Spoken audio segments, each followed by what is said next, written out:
You are now listening to the smooth sounds of Loveatiya. Ciao, beautiful souls. My name's Atiya, and I am your future bestie in your head. I am a sex-positive animal activist. I grew up in Queens, New York, and was homeschooled/unschooled for about 12 years. I was a virgin until I was 24 and attempted to have a hoe phase for 2 years, which eventually led me to being accidentally/intentionally celibate. And here we are today. My past left me with a lot of wild stories, a lot of lessons, and a hell of a lot of trauma. Thank God for my wicked sense of humor, because God only knows I would have perished by now.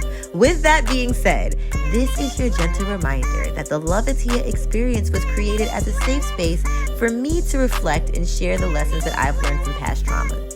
Shit gets real on this podcast, and topics such as domestic violence, sexual assault, substance abuse, depression, anxiety, and suicide may be referenced. If you are working through feeling triggered by certain topics, this may not be the show for you right now, and that's okay. Healing takes time and isn't linear. I'll be here when you're ready. Now, without further ado, the Loveatiya experience is an experience. So get ready for laughs, crazy story times, and life-changing pleasure tips here on the Loveatiya Experience podcast.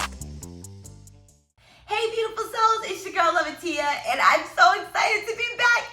Did you even know I was gone? Welcome to season 3 of the Loveatiya Experience. I'm so happy to be recording this today.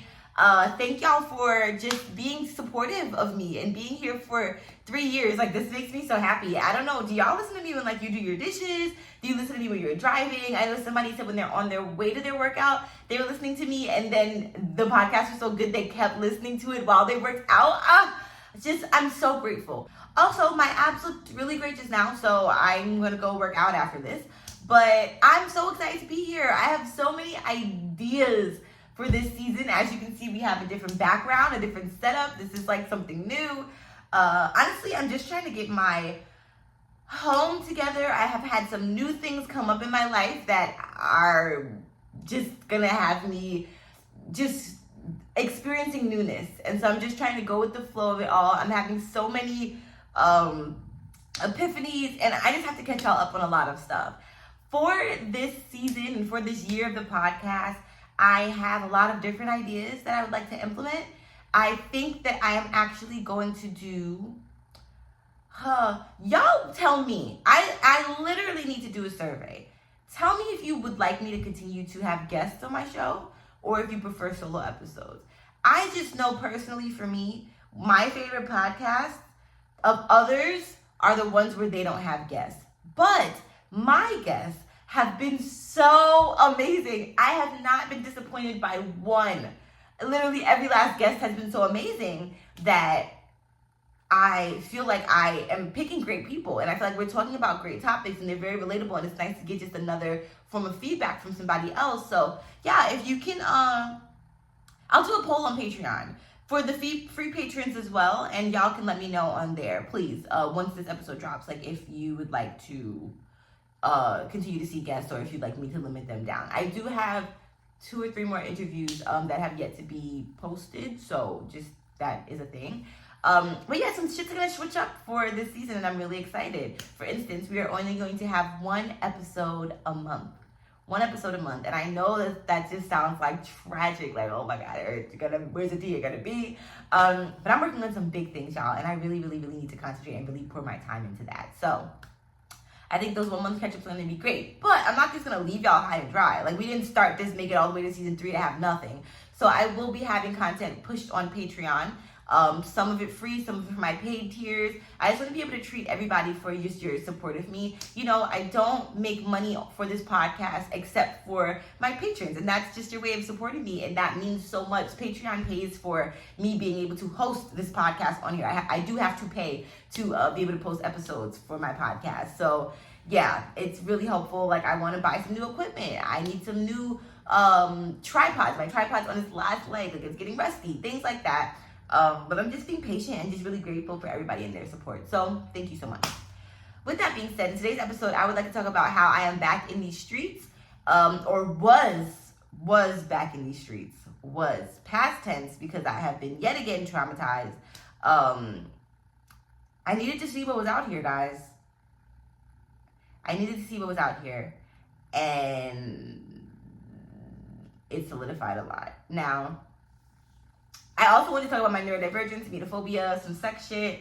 Oh my God, my friend just told me about something that was fucking nuts, and I want to talk to y'all about it and see if you know about it, and I'm also going to Google it so I make sure that I have all of the facts, because that was freaking ridiculously crazy. But let's start off with my neurodivergence real quick, because I just want to touch on that and like just make sure that everybody knows that I'm fucking neurodivergent. Because I've been way more vocal about this, but I talked about it on TikTok. I talked about it on YouTube. On YouTube, I got a great response. TikTok was like, bitch, we don't want to hear about this. It wasn't TikTok. I don't want to associate my TikTok followers with the TikTok admin who just like doesn't like my shit. Also, by the way, I'm on my old Loveatia page as well, just posting recreational stuff that has nothing to do with sex. So if you just want to follow that, you're more than welcome to. I do post about like animal rights and stuff like that. Just like my adventures of traveling. So yeah. But I'm neurodivergent. I have diagnosed myself with autism, and I've diagnosed myself with ADHD.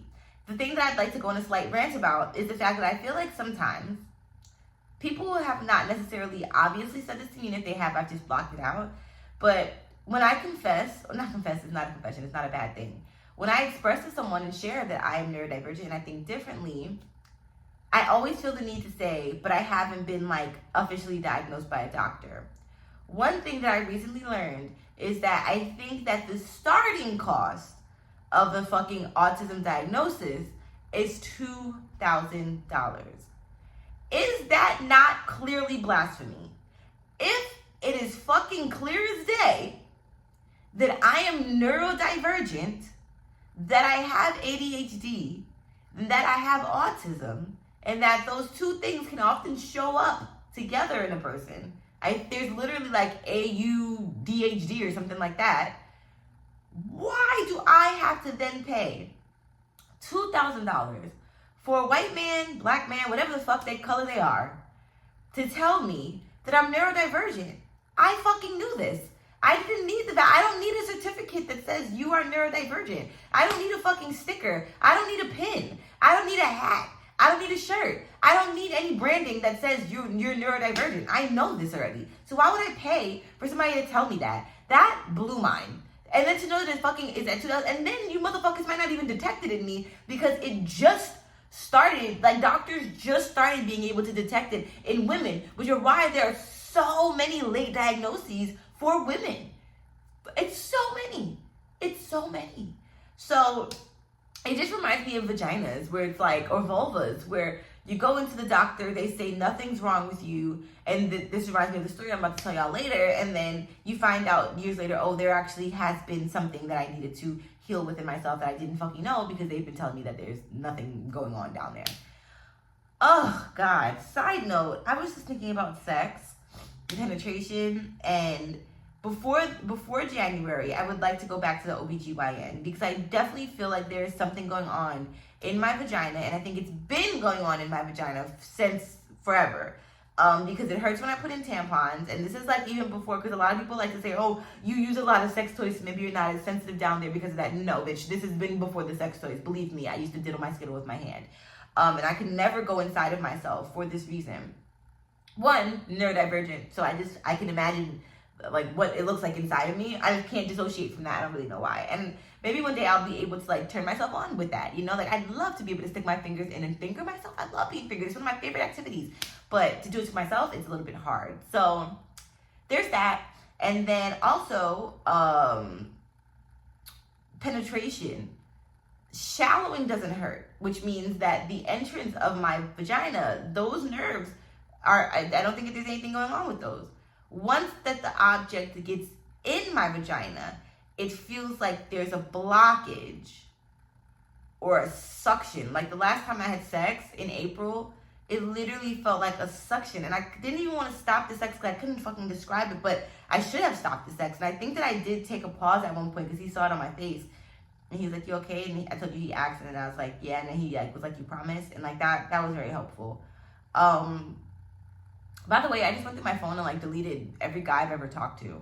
ever. Like, it just felt really fucking good. Like, I just don't want that juju around me. I feel so fucking free.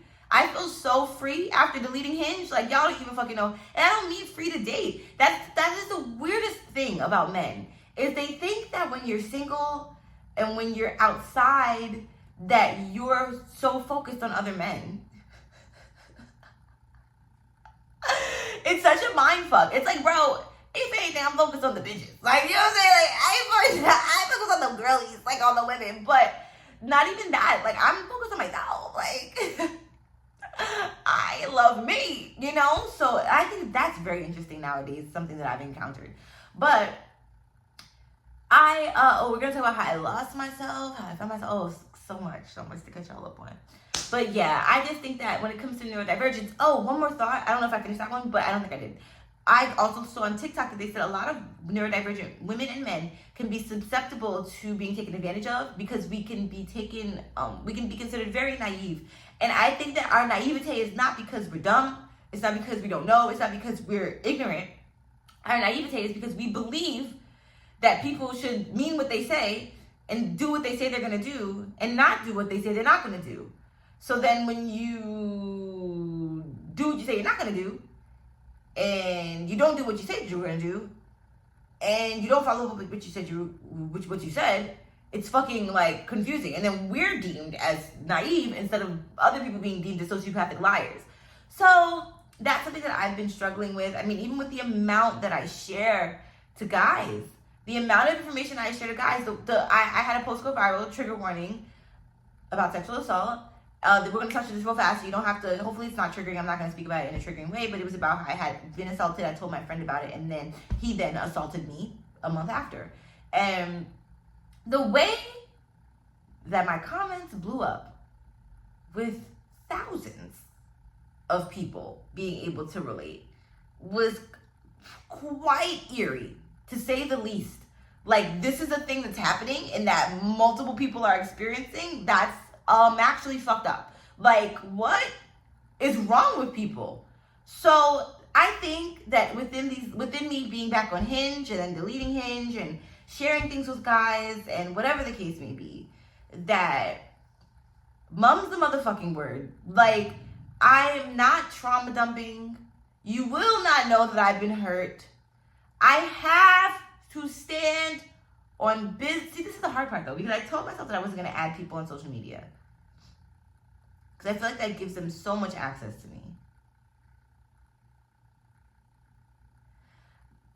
But I'm starting to feel like I share too much on my flat out social media.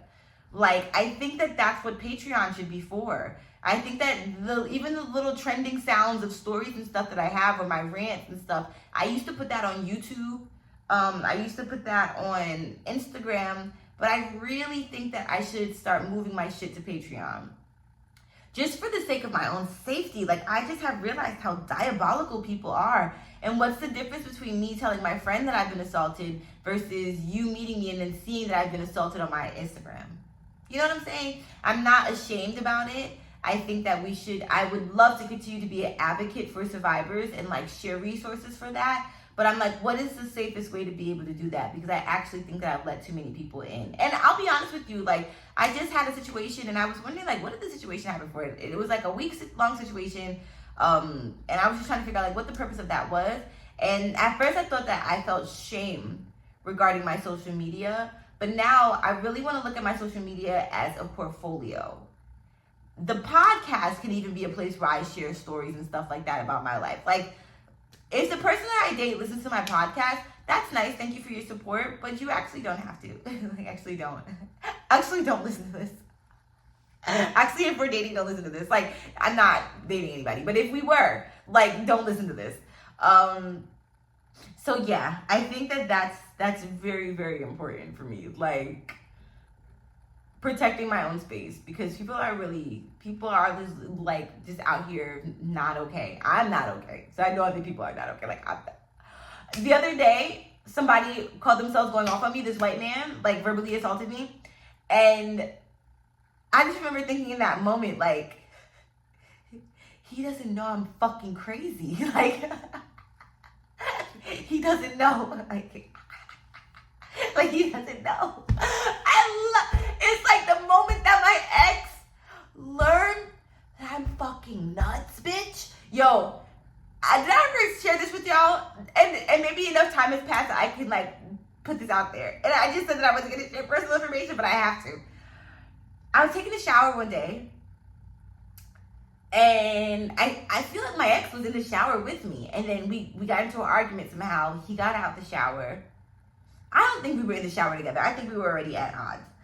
I hate situations like this because my brain really protects me from some of the, like, minor details, and because I'm so literal in my neurodivergence, I want to, like, make sure that I share the whole thing so that y'all know that I'm being honest. But that's some shit I made up in my head, and y'all believe me and trust me. Anyways, it's just because this one bitch when I was fucking in the 7th grade said, I wasn't even in the 7th grade, I was in like the 11th grade, and she was like, oh, TD's be making up stuff. I told y'all this already. And I'm like, bitch, no, that's you lied about having anal sex. I've told y'all this story so many times. And so I've carried this weight with me when I know that this one girl who probably had a crush on me, who lied about having anal sex, and then said that I was a liar because I talked about it when she literally had anal sex. And it's okay, like, bitch, have anal sex. And the only reason why I did that was because your friends told me that you had anal sex. I don't know about you and your asshole. Only your friends do, apparently, because you've told them. So I think I can let that go. Like, I think I've shared that story enough times to be able to let that go. Like, she does not deserve to have that shit hindering my life at any moment. It's like, do I believe that I just be making shit up? No. Does the rest of the world be making shit up? Yes, I'm too literal to fucking be making shit up. So we can let that go. And y'all witnessed it. So if I bring it up again, be like, Atiya, in episode 49 or 50, whatever this is, you let it go.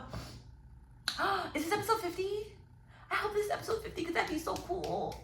I'd love to release this in episode 50. If it's not, we should just lie and have 2 episode 50s. Because I get it, like episode 50, the 3rd season of my podcast. Okay. So, what the fuck was I just talking about just now? Oh my God, I might have to go play it back. Wait, no. My neurodivergence, dating, naivete, telling people too much stuff. The white man. So the white man verbally went off on me. I laughed. Oh, my ex. So my ex punched the curtain. Like, literally punched the curtain to where there was a fucking fist mark in the curtain. The only reason why I didn't get punched in the face, because where he punched the curtain was where my face originally was because I bent down because I dropped the fucking soap. Never did I ever think that dropping the soap would save my life in a moment, and my fucking jaw and face, and it did. This is not me making light of domestic violence, by the way. This is just me sharing with y'all how crazy I am. I then got out of the shower, crying, was on my period, took my period blood, and wiped it on his shirt. I am pretty sure that I said I would never confess that to anybody. But that also was when we were towards the end of our relationship. I had been abused in every single kind of way, and I had quite literally lost my sanity, and I have never gotten it back since that moment. I can let you know that now, which I think is a blessing for me. It's a curse for other motherfuckers, but it's a blessing for me because I have found my power in my insanity. So I'm not saying you should go around putting your period blood on people's backs of their t-shirts, because those could be washed. You know what I'm saying? What I'm saying is that it's not always bad if you're insane. Because I think that I used to be scared of crazy men. I used to be scared that they do things to me to hurt me. And now I know that I can fuck them up. So that's a good thing to feel. Felt good to say that. Now, with that being said, I would like to talk about my emetophobia real fast, because I didn't realize that there really is a whole community out there of people who can relate. And so I feel like I should just keep talking about it because we will just keep feeling seen. Because I think that that's one of the things about emetophobia, fear of vomit, is that we can just feel real embarrassed, real shameful, real alone. I just got on a ferry and went on an amazing trip, which was freaking just the best that I could have ever asked for. My soul needs, I actually feel like my soul has been getting a lot of stuff this month that it needs in friendship and in connection. And it's something that I didn't realize that I missed, and my soul drew me to that. I'm grateful for that. Very intentional friendships. Like, I'm no longer hanging out with people I don't want to hang out with. I'm not giving my time to people when I don't have my time. I'm not wasting my capacity and draining myself down when I don't have the capacity anymore just for the sake of being kind. No, that's done. So with that being said, so I went on a boat ride and it was rocky. Lots of waves. A lot of people were on like that seasick pill, Dramamine.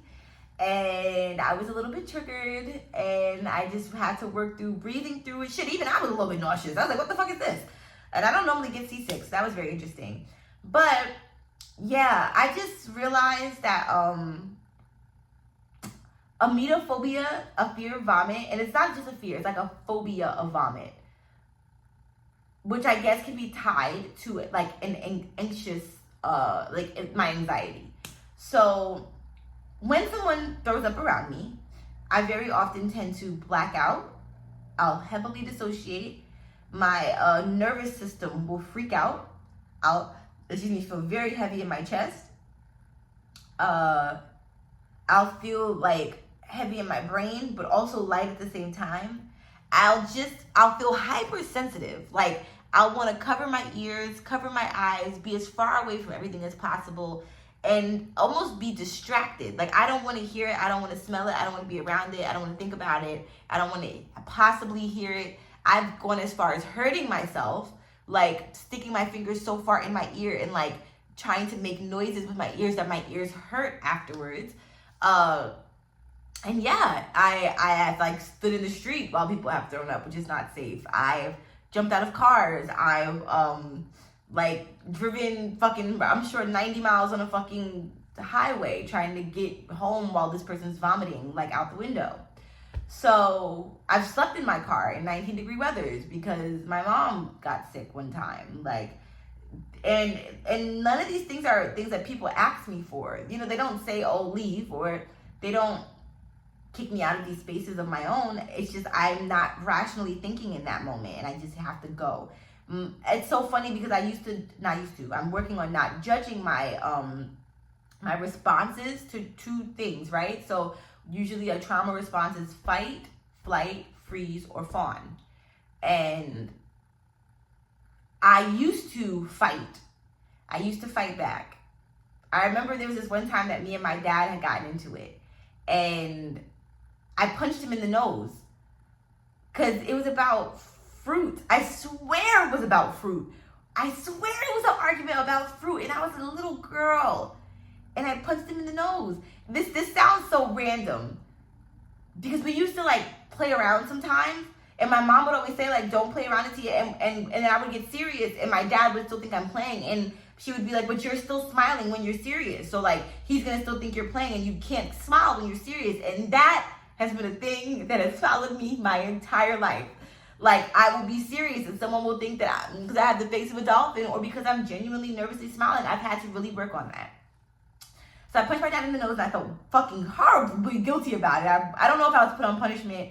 I don't really remember the outcome. I have to ask him if he remembers that. But that was just one instance of me remembering, like, I used to really be fast with my reflexes. There was another time in the club I told y'all a guy grabbed my vagina. I reacted to that. And then shortly after that, another guy grabbed my wrist because I didn't want to give him the time of day. I slapped his cup of liquor out of his hand trying to defend myself. I didn't even do that on purpose. It was just a natural reaction. And he then attacked me and my friend. More so my friend, and I tried to do some defensive stuff to where no one was helping us out. So then we were just literally defending ourselves. So with that being said, it's just, I've learned that I used to be a fighter. I used to have that fight response. And then I think that after being like attacked in the club or other things or other repercussions, my body was like, okay, it's not safe to react. There used to also be this thing that people would do when we were younger, and I hope that no one ever does it to me now as an adult, because I will fucking stab you, is they come up behind you and they cover your eyes. That is such a trigger for me now. Don't do that shit. There also used to be a thing that me and my friends did where we would just walk up behind each other and slap each other's asses. Don't do that either. Like, I just straight up have just different boundaries now when it comes to like physical space, because that can set you up for the wrong thing. And that can like fuck up your response time, thinking that somebody you know is behind you doing it and you don't know them. So that's just my own trauma. But yeah, so going back to emetophobia, And rationality, that's where my mind goes. And a lot of people think that, oh, it's just I don't like vomit. No, it's that I will, like I said, literally hurt myself. So in these instances, I just want to fly. I want to have flight. I want to go. Then in other situations, sometimes I've seen myself freeze. And I think that my freeze is just me assessing the situation before reacting. And I don't think that that's a bad thing. And I've had to really, really, really, really work on that. Still actively working on that. I actually have to go to one of my support groups soon because I haven't been to one. I think that I could really use that because someone said something so dumb to me the other day. And I kind of posted about it, like things you shouldn't say to a survivor. But, you know, you got to give grace. So, with that being said, I just want y'all to know that if you have emetophobia, if you have a fear of vomit, you're not alone. Someone DM'd me recently, someone that I've been following for a little while on Instagram DM'd me with some resources about emetophobia, and that made my heart so freaking happy. Like, I felt so seen. My mom, as of December, started doing some intensive research about emetophobia. That makes me feel so happy. That makes me feel so seen. I'm so grateful that for these resources, she found some Reddit articles. There are some support groups out there. Like, I just think that's so freaking amazing. I'm just so grateful for the support. Like, I think one of the worst things about it is just feeling alone, you know? I mean, even telling my dad, like we recommend movies to each other all the time, and now I have to ask him, like, does this movie have vomit in it? Like, I need you to be cognizant of the fact that I need to trust your movie recommendations, and I need to know if somebody's just gonna fucking project out vomit in this movie. Now, sometimes I waver with that because I'm like, do I want to feel like other people are responsible for my own triggers, you know? But do I feel like right now I need someone to be considerate of it? Yes, I do. As I work through it, just like how I had to work through it when I was on the boat, you know what I'm saying? My tattoo looks so beautiful. I love La Loba. This is like the best fucking investment I've ever made of myself, like besides my cat, but I think she might have been free. So yeah, if you're on YouTube and you want to see if you're not on YouTube, check out my YouTube because you can see my tattoo. But yeah, so that's just all I want to say about emetophobia. I just want y'all to know that I'm here. Y'all are here. Y'all see me. I see you, and feeling seen feels so good.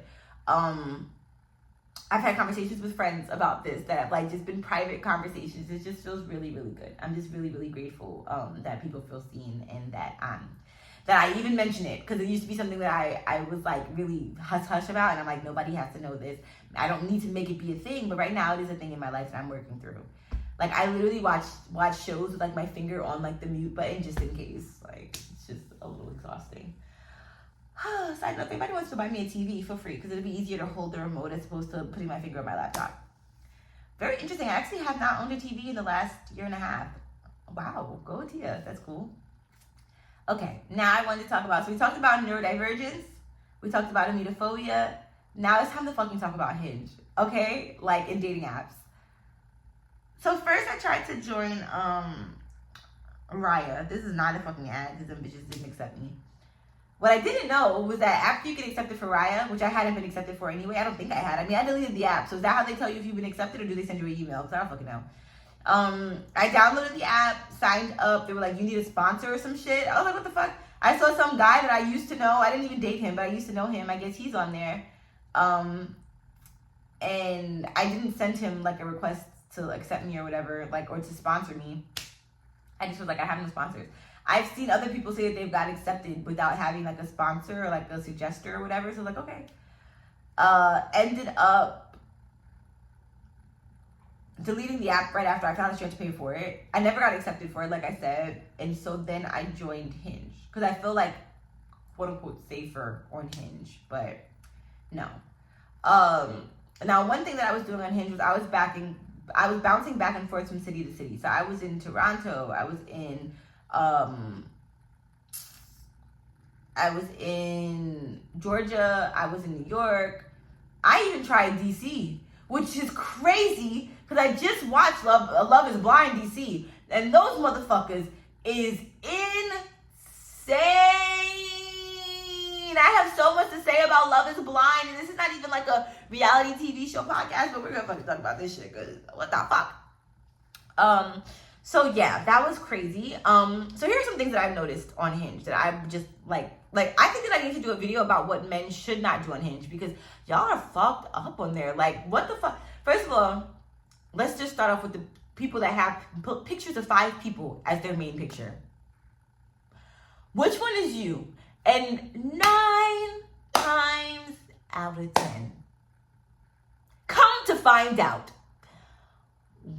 it's always the ugliest one. It's always the ugliest one. It's always the troll in on the corner bottom hand side of the picture, like in the picture. It's never the fine tall one in the back. Never. So there was this one guy, and he had this friend in his profile picture, and I literally wanted to comment and be like, what's his name? What's his phone number? Is he single? Because I'm not even trying to violate, but I just needed to teach a lesson. And I didn't. I didn't do that, but I should have. Because that's like some catfish shit. Like, you're bugging for that. I don't know. That's some weird shit to me. Second of all is the pictures with the motherfucking drugged tigers, the fat ass motherfuckers on riding the dolphin humps. And I don't give a fuck. I've already expressed this. I don't care if you are a 5-year-old child riding on the motherfucking back of a dolphin. You're too big to be your big ass in the water, child, adult, or elder, with a goddamn porpoise, well, with a goddamn mammal. Okay?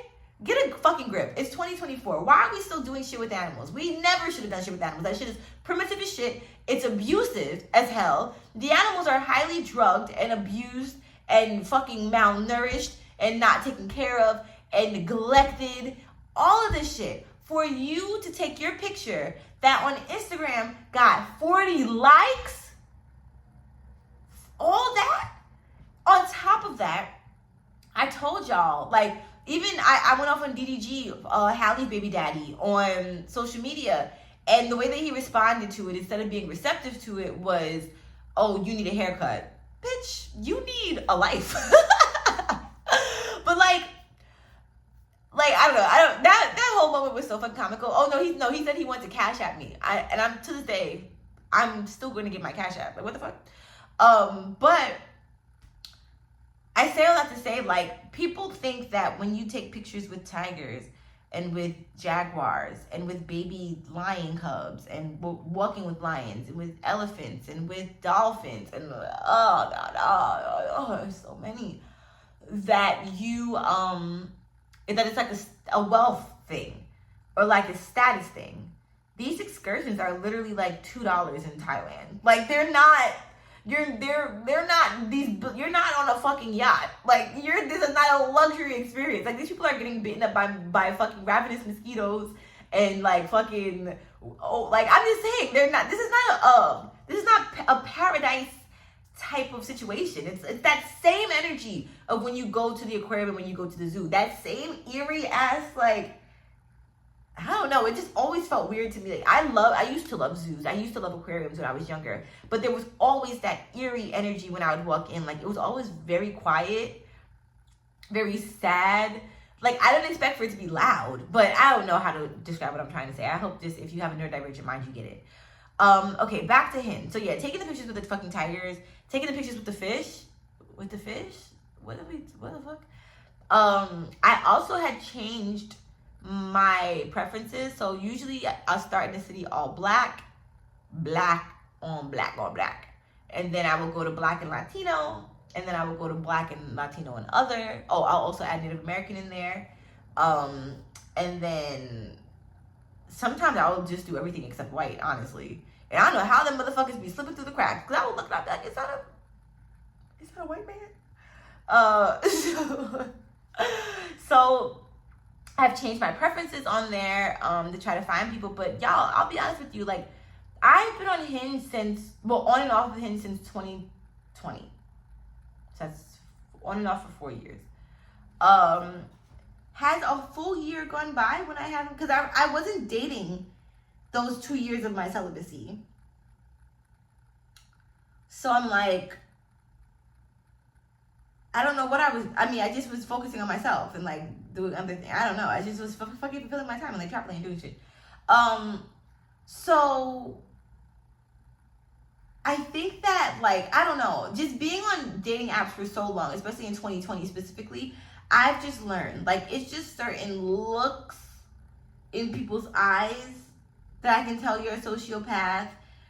or it's the voice prompts. Those are kind of new, like as of like maybe 2023, 2022. Those are really helpful because you can really tell when somebody's a little slow. So that's helpful. I'm not judging you if you're a little slow. I would just like to know. You know what I'm saying? We're all a little bit slow sometimes. Like the people that put the cute guys, but they put one word answers. Like they'd be like, one thing I love about life is food. Ask me my guilty pleasures, food. 2 truths and a lie, food. I mean, like that one didn't even make sense. Like you just put food. Like there was literally somebody like that on there. I've learned that you have to make sure you swipe for extremely attractive people, because if you swipe for a mildly attractive person, you have to deduct. This is specifically for men. Deduct their attractiveness by 10 points. So if their attractiveness was at a 20, know that they will be going down to a 10. If their attractiveness is at a 10, know they will be going down to a 0. You have to reduce that shit by 10. Now, if you are heterosexual, you can reduce it by 3 or 4. You can reduce it. You might still be attracted.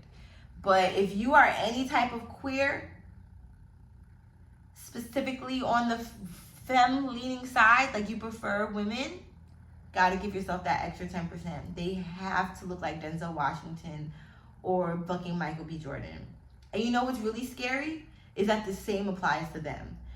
I know that Michael B. Jordan is fine, but I know that if I was to see him in person, which I almost did when I was on Black Panther, I was so focused on Chadwick, though I didn't really care about Michael, that they're going to be 10% less it.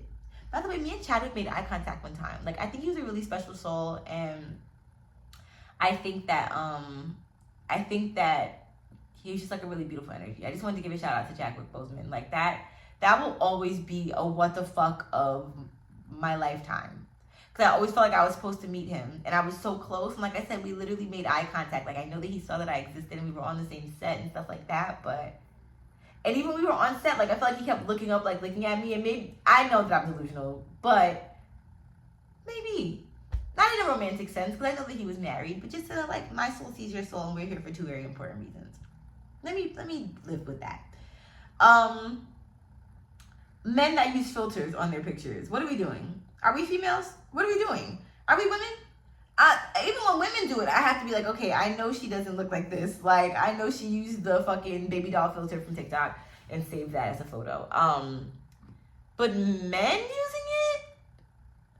Also, all of your pictures can't be professional. Like, I need to have one picture where it's just a straight up selfie, natural lighting. What you looking like? Front camera, back camera, like, show me everything. Guys that have GIFs and memes as one of their 5 photos. Brother, you got 5 pictures to impress me, and you picked a meme? You could have sent this to the person that you matched with later on. Like, I don't know. I can't. Men that have women in their profiles that are not their girlfriend. Bitch, are you poly? Because that's what it's giving. It's giving your sister looks like your girlfriend, and so I'm not going to swipe for you. The most fucked up part about it is that they literally have a part on Hinge that says, like, figuring out my relationship goals, figuring out what I want, monogamous, non-monogamous, like, in a relationship, open relationship. They have that, and you can specify exactly what it is that you're looking for and what it is that you're currently in. This one guy was, like, looking for a friend for my girlfriend, and I knew the girlfriend, and I was like, oh, wow. I want to be her friend, but not yours. You're fugly. So that was very interesting. I think that I'm solid in the fact that I can't be in another polyamorous relationship or situationship. There was a girl that I had swiped for, and I, like, really thought that she was very interesting, and she was very much so, like, right up my alley when it came to what she was looking for, physically, emotionally, spiritually, with a just somebody to get to know, feminine wise or femininity wise, with another woman. But she was in a relationship, and I really just had to, like, be fucking for real about that. I can't, y'all. Like, I already shared with you my poly story. I'm not healed from that yet, and that is okay. you know, I think it's a red flag when you're talking to somebody. Now, granted, lesson learned, because I'm just never going to bring it up to the people I'm talking to. Because I realize I do it because I'm trying to prove to them that my reasoning is valid. But I've had this in friendship, and I've had this with, I guess, getting to know people, is I will share a boundary, and then I will say, well, my last friend did this, and so that's why.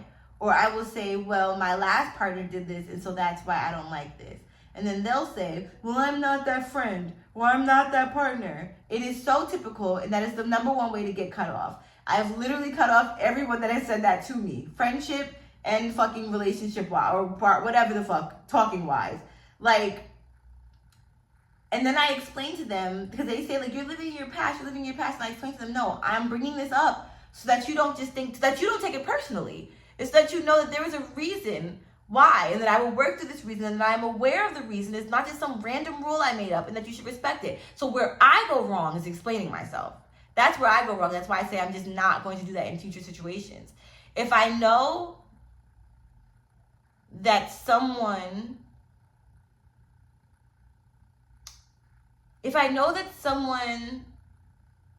I'm trying to think of an example. I can't even think of an example because I've really erased these friendships from my mind. Like, if I know that a friend has violated me in a way, and then I go and tell that friend that this is the boundary that I'm setting, I don't need to explain why I'm setting the boundary. I'm just going to practice that in life. The boundary is set, and I'm not explaining why. I don't have the time, and you're not going to receive it. You're not going to be open to it. Even if the person is curious about it, it's like, but you're still going to throw that, but that's not me. I know that, bitch. I understand that you are not the same people, but that doesn't mean that you are not a human and cannot have the same tendencies. So it's just very interesting. I think that there's just a lot of manipulation that goes on. A lot of manipulation. What's very interesting for me now is that when I'm being manipulated, when I'm being gaslit, I can identify it. I can fully identify it. I know when it's happening. And that, to me, is the part that is very, very, very interesting. And then I can get out of it once I identify it. So yeah, I'm really grateful for that. This is very random, very, very random, but I have a pleasure shop, and I've told y'all about this, and I sell sex toys, and I just uploaded a whole bunch of new sex toys that I'm so excited to try. I'm about to place a big order of my own shit for myself. I'm going to do a whole bunch of reviews. So if there are any toys that you would like me to review that are on my site, please, send me an email to theloveatiyaexperience@gmail.com. Send it to me before November 1st. So if you're listening to this after November 1st, you can still send me an email because I will do further reviews. But I just need to know because I'm about to place my order.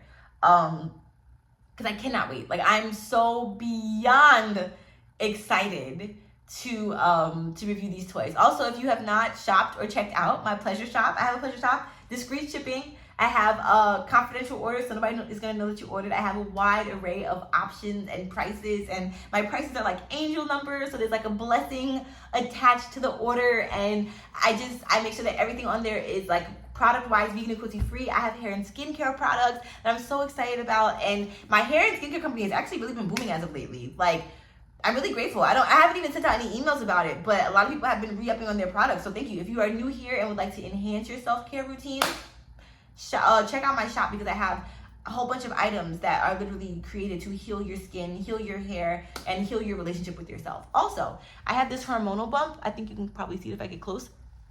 But I've been using my clay mask, and it has literally been managing it. Like, it's been drawing it out, it's been purifying it. It has not been here for that many days, and I see that my complexion is healing. I see my skin detoxifying. Before, I had a lot of these little like clogged up pores and stuff like that, and I've been actively doing my face mask. So I just wanted to make sure that I shouted that out. That's the ethereal clay mask. If you are using bentonite clay, I've made so many videos about this. Please stop. Bentonite clay has lead in it, and I sell a clay that is safe for you. It just stresses me out that y'all are still using Indian healing clay, and it's not even from India. So there's that. So yeah, check out my shop. I have some coupon codes and discount codes, all that good stuff. And I have free pleasure emails that go out every month, and my pleasure playlist. So check all that stuff out. Now back to Hinge. I have learned that I don't think that I like men. I think that my anger has overridden my yearning for men. I think that I have a lot of healing to do. And I think that the men that I'm encountering are further regressing my healing. I think the conversations that I had before I deleted Hinge, or just there was one guy that I was having conversations with, and we had decided that we were just gonna be friends, and that was cool. We were like, oh yeah, we'll be long distance besties. And that was fine. That took the pressure off, and he was very good at conversation, so I will definitely give him that. I also realized that if our conversation starts off as a debate, probably setting the tone for what the rest of us knowing each other will be. I think that I learned something from anyone that I had encounters with on there. I mean, even like this one, like I lie about where I live on there. So I never tell anybody like exactly where I live. Like even if we get to know each other, like I'm gonna say I live in some random part of Mexico that I'm not in. Or I might not even say Mexico, but yeah, I just don't like to disclose my exact location. I have this rule that if we have been talking, I don't even remember the timeline. I think it's more than a month. If we've been talking for more than a month and we haven't met where I physically am, then I'm just lying about it. Even if you say like, oh, I'm gonna come and see you, like I'm just gonna give you a random destination in Mexico and then you just end up there, like, because I've just had too many experiences with people that have literally just not been okay people, and like the world is rough. And like I said, I know I'm crazier, but sometimes people just lose it. I told you I have a stalker.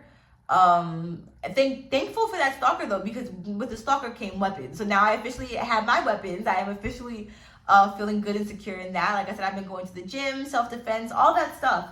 But I just had to take precautionary measures. So that's been something that's been really helpful. Fun fact and tip for anybody who is on Hinge: even if you get to know somebody, like don't tell them exactly where you are, because that can just not be good. Even if you're dating in the same city. Another rule that I have is this is a rule I just made up actually.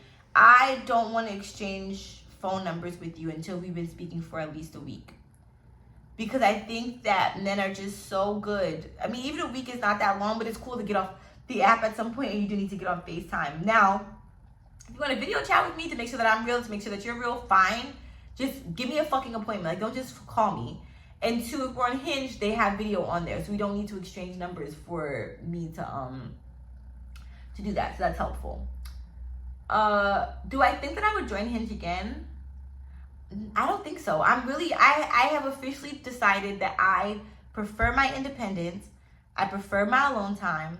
I didn't like checking my phone to see if somebody texted me. I didn't like being ridiculed for the things that I was doing. I was ridiculed for like loving my alone time. I made it clear that I originally went on Hinge to make male friendships. And the problem I think with men is that men don't believe what women say. So when I say that, I think people think, oh yeah, okay, but you were on a dating app. And it's like, right. And then I had to be for real with myself and think like, okay, so what was my real purpose? And my real purpose was really to make authentic, genuine connections with people. I personally feel like things should start off in friendship, and it's okay if it's not a platonic friendship. Maybe that's where we're missing it. Maybe that's what it is. Maybe it's the word platonic. Maybe that's what's fucking us up when it comes to this whole friendship debate. Because I originally shared with somebody that I feel like I want to start off as friends, because when you show up as friends, you show up with your guard down in a totally different way. You get to know more about a person. It's not that whole like just fucking playing games aspect and that manipulative aspect. But looking back on it, it still kind of sounds manipulative if you're like, I want to be friends with you so you can let your guard down. Why not just date somebody with the intention of having their guard down? But does it even make sense to want somebody's guard to be down in the beginning? I think it's okay for our guards to be at least medium to where we're protecting ourselves, you know? You just never know. I don't know. I don't know. I just don't feel like it's a bad thing to want to start off in friendship that's not platonic with the intention of getting deeper. It can be an intimate friendship. I think that's it. I think there are different forms of friendship. And I think that's even where lines get crossed when you have guy and girl friendships, because sometimes you have these best friends that like override these boundaries that people should have when they're in relationships. Like I told y'all about my ex and his female friend. And it's like, yeah, that's because I think that they had a non-platonic, intimate relationship with each other. Maybe they didn't fuck, but they were very intimate with each other. And that relationship should change once you're in a relationship with somebody. If the agreement is that y'all are exclusively intimate with each other, then there should be no more physical intimacy, even if that's not sex, with somebody. And I just say that because they would cuddle and shit. Like, what the fuck is this? I'm not cuddling with my guy best friend. And I think that that's always the other thing, right? Like, it's just always one-sided. It's never, anyways, I'm about to go down a rant on that.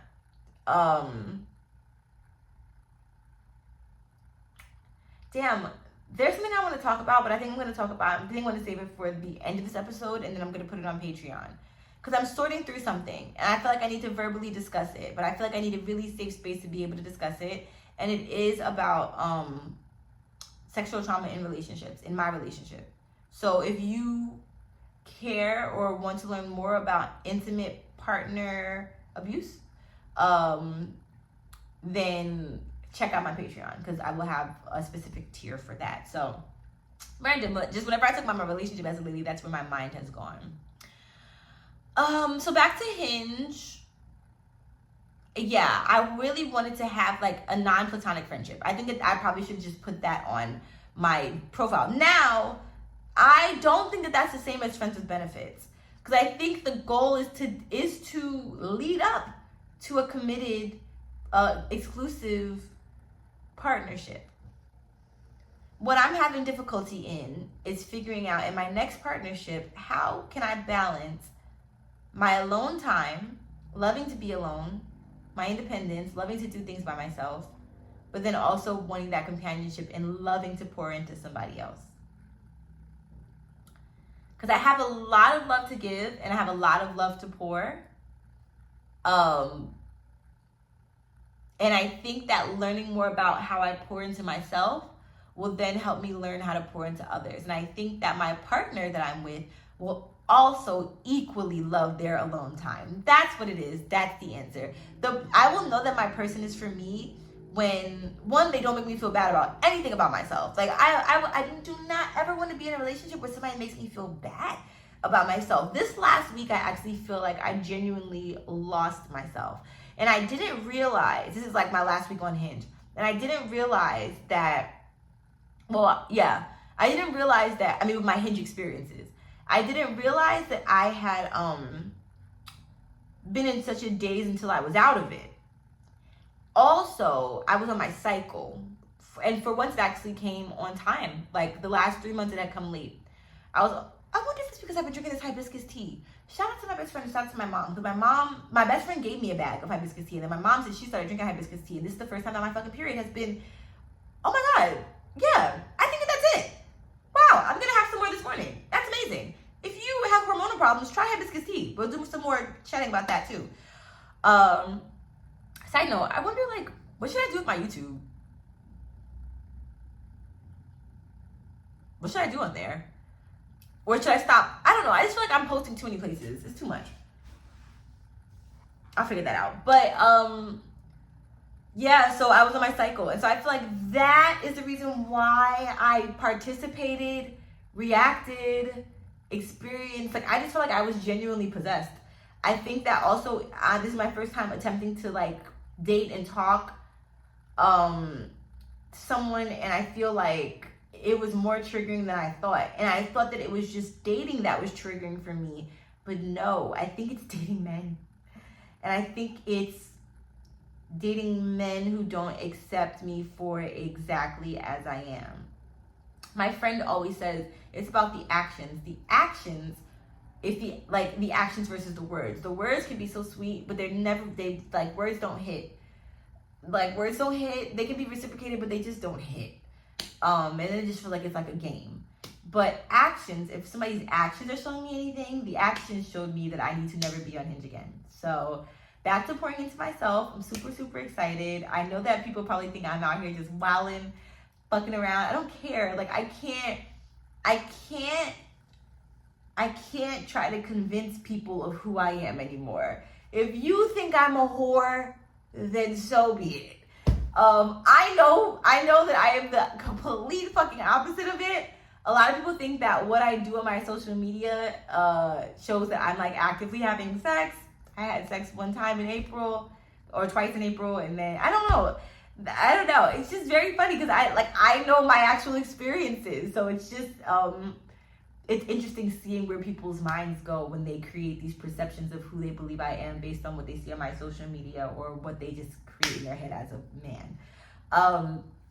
A lot of people might be thinking, well, why don't you try to date women? And first of all, why are all y'all poly? Like, what is going on? Why does everybody else think we not monogamous? What is that about?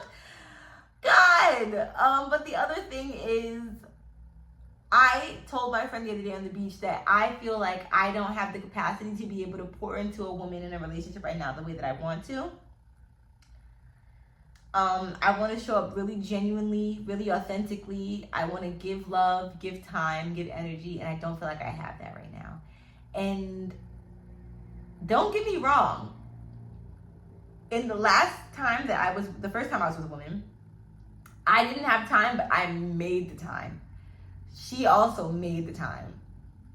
Although that was a thing in our relationship, was like missing each other, but she also had a whole boyfriend, so that gets a bit complicated, which is why I said I can't. I'm not against polyamory. I'm not against ethical non-monogamy. I've told y'all this before. I just feel like it's just some ethics that are missing. Oh my God, I just remembered.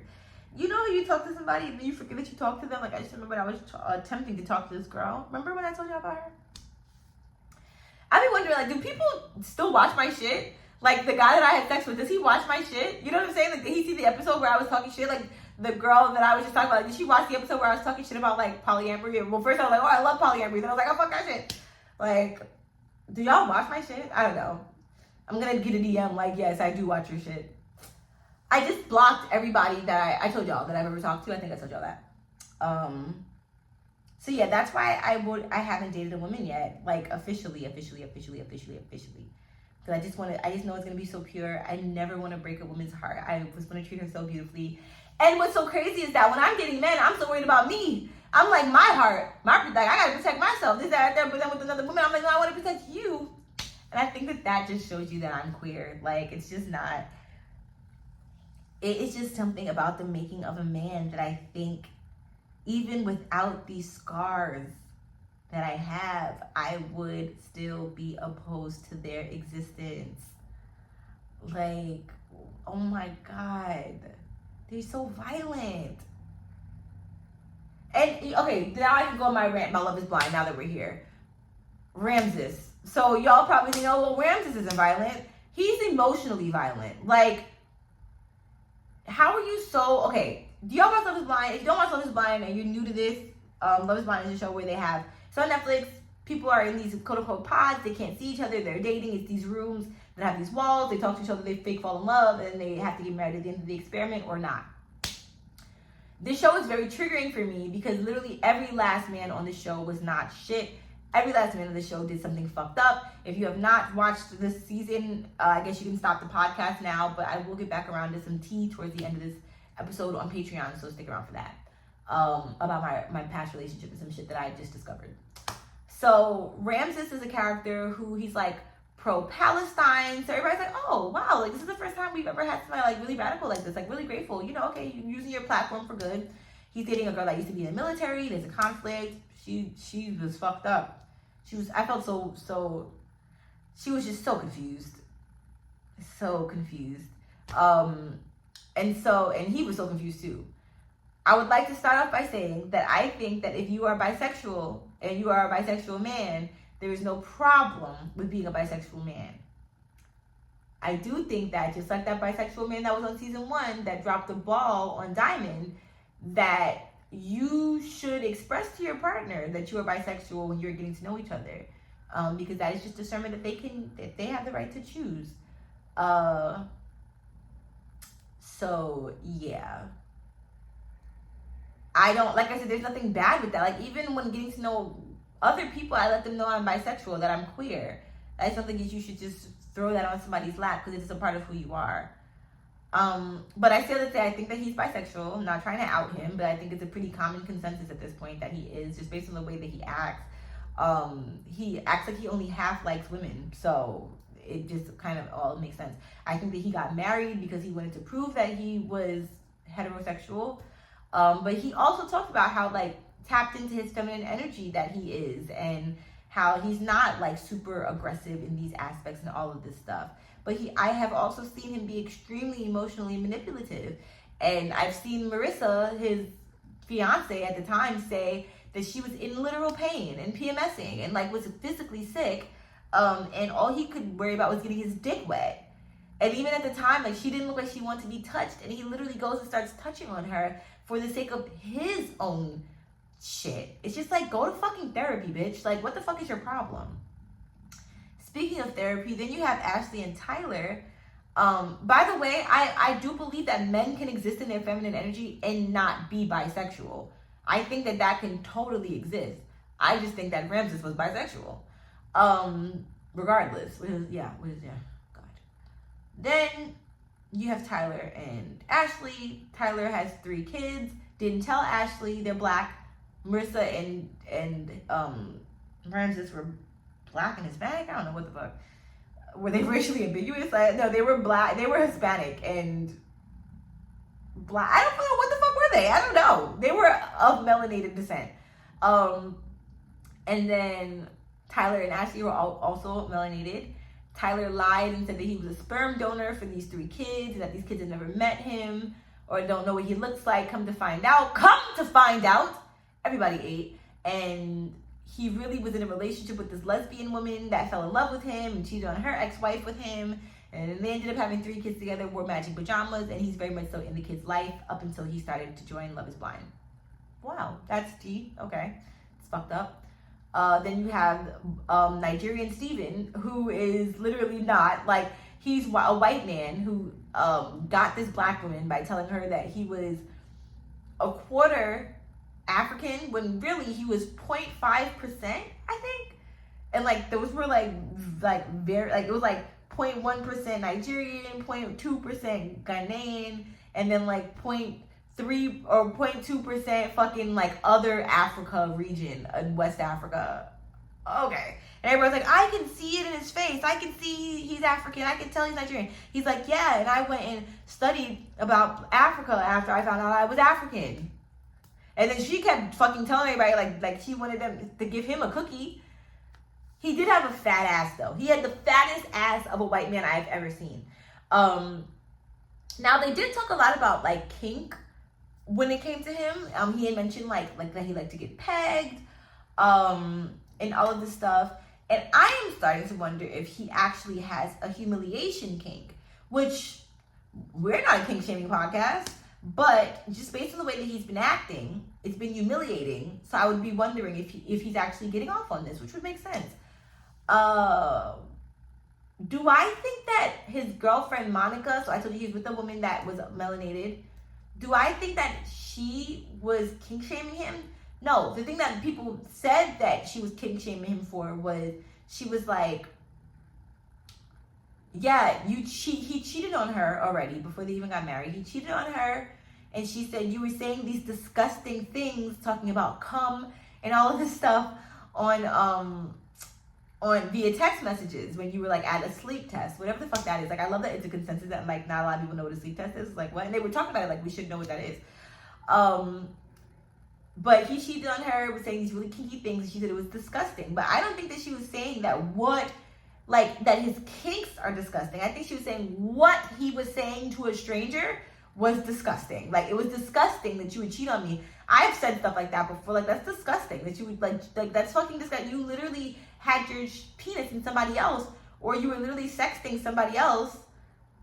That's disgusting. You're disgusting for doing that. Like, you're a disgusting human being. I think that's a totally valid way of describing somebody for cheating on you and for violating your personal trust. Personally, maybe I'm sick.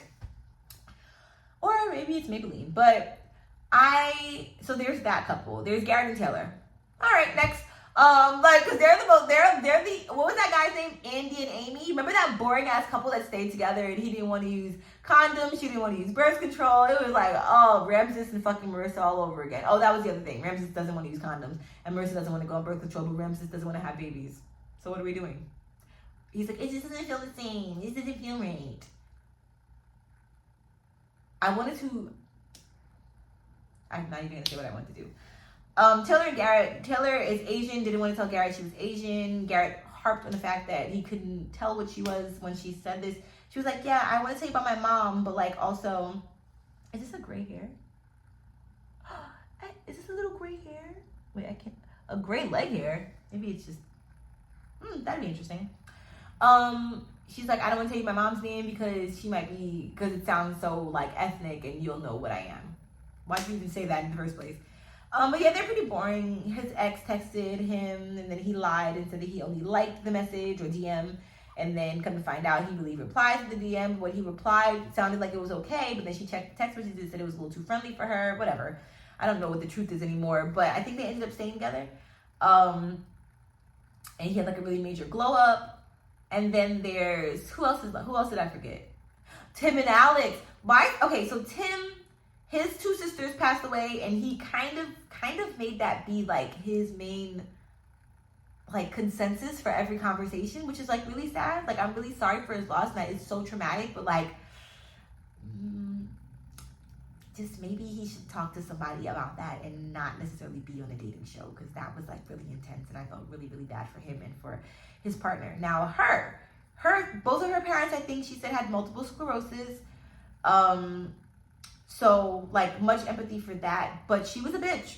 Why are we not acknowledging that she was a bitch and that she was gaslighting him in this final conversation that they had? I think that he was a sensitive. I think she was a bitch. I don't think that those two go together. I think that she was very emotionally numb, which based on what she's been through, maybe that makes sense.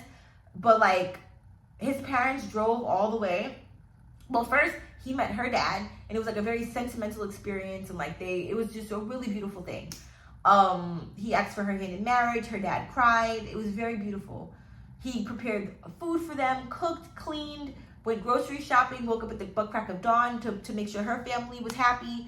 And then his family came to town and she had an attitude, very cold, gave the mom like a side hug with her hand in her pocket, like just very nasty. And then went to take a nap while the parents were there. Just very cold, so nasty, so rude. And like I just feel like I'm always on the wrong, like the other side, like everybody's team her, and like in her comments, like, you're a girl, like he was, and maybe it's just because we're on this like fuck men thing, you know what I'm saying? And I'm trying to get to a point where I can have compassion for men, which is why I'm like, yeah, he just needed healing and his sisters and all that stuff, but it's just like, I don't know. So there's that. Then fuck men, Alex. I just feel like she's also deeply hurting, or like I said, like it's just emotionally numb. Maybe she's medicated. Sometimes people are medicated and just don't have the same like response or reaction or emotional depth because of their medication block. Like maybe she's on antidepressants or something. I don't really know. She just seems a little bit despondent. Like I just couldn't relate to her. And normally I can relate to all the Black women on the show, whether I like them or not. And I just literally can't relate to her at all. And I know I didn't really comment much about Ashley, but now that I think about it, I can't really relate to her either. I can't really relate to her until I see what she's doing when it comes, because like I can't judge her for being like dumb because she doesn't know all of the information right now. But I did not like the scene where they had that dog in the cage and they're just like sitting on the couch, and then she's like, "Why are you crying?" to the dog. She's in a fucking cage. Like maybe that's why. I hate when people like adopt dogs. I hate when people buy dogs, but I hate when people adopt dogs and then put them in crates. What are we doing? Like what was the actual point of adopting a dog and then putting it in a crate? Anyways, last couple that I think is Hannah and Nick. Nick said that he looked like Travis Kelce and doesn't. Shorter, not Travis Kelce. Hannah said that she said she looked like, I can't even remember what she said she looked like, but I guess Hannah would be considered more like heavyset. It seemed like Nick really liked her. Maybe I'm out of it. She was very critical of him. I just feel like they both were not for each other. Like I just feel like they both were just liars. I feel like they both like overextended themselves and like judged each other and were passive aggressive and just were unhealthy. I don't think that she liked herself. I think that Nick had a plan. I think that Nick's plan has come to fruition. I heard he had a glow up as well, but I think Nick is just a man. And that's really all I have to say. Like, I don't really have much feelings about that. She did have like a rapid weight loss.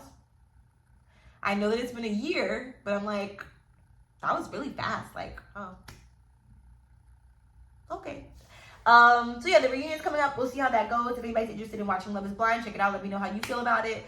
Also, y'all, I need you to please send me stories. Like, send me stories. I feel like I get a lot of questions, but send me stories, like sex story times. I want to live vicariously through you since I'm celibate again. Send the sex stories to theloveatiyaexperience@gmail.com. By the way, me and my mom have an Instagram and a TikTok now. It's called Tracy and Atia. We're also on YouTube, so you can feel free to check us out. I'm so excited about that. I told y'all I'm back in school, right? That's a big thing. And my pleasure shop is like just out there flourishing, and that makes me feel really happy because I just feel like I'm changing the world. And yeah, I have a lot of big major updates for y'all coming up soon. I'm so excited. I'm gonna like conclude the episode here, but I do have an extended part of this episode because I want to talk about some things that I've been working through when it comes to my relationship, intimate partner violence, and yeah, just some epiphanies that I've had about that. So if you would like to learn more about that, we can head over to my Patreon. The link will be in the description. But if not, I will see y'all next month. I'm so excited. I love you so much. I'm so grateful. Welcome to season 3. This has been an amazing episode. Let's end on a positive note because I feel like I just ended like going off about Love is Blind. Right now, I'm trying to have more compassion for myself, for men, and for women, and for humans as a whole. And there's a lot going on in the world. Oh, I know I said that I would tell y'all about that crazy story that my friend told me, but we'll talk about that in the next episode.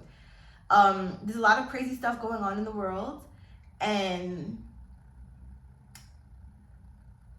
I don't want to be corny and be like, all you need is love, but like, I'm trying to find a way to split my anger on one side and my softness on the other side and be able to use them when necessary. And I think that compassion lies in my softness, and I think that one of the reasons why a lot of these things have happened to me as of lately, and I've been having these just conversations with people and stuff, is because I'm not having enough compassion for myself. And I'm not having enough compassion for others. So that's what I'm going to work on this week. And I would love for y'all to also, or this month, and I'd love for y'all to also work on that as well with me, with just being more compassionate, giving people grace, letting people off the hook. We don't have to be hard, but knowing when to also be there for yourself and to protect yourself. I think that you are an amazing human being. I think that you're doing a great ass job at this life shit, seriously. I want you to keep going. We need you. I care about how much you care about yourself. So I think that the more you care about yourself, the more people in life will care about you. And even if people in life, even if that's not showing up for you, the more you care about yourself, the more that the world, the universe, your ancestors, whatever you believe in, the world will take care of you. And that's the note I want to leave you on. I love you so much. Please give yourself a hug for me. And stick around for our Patreon. Love you.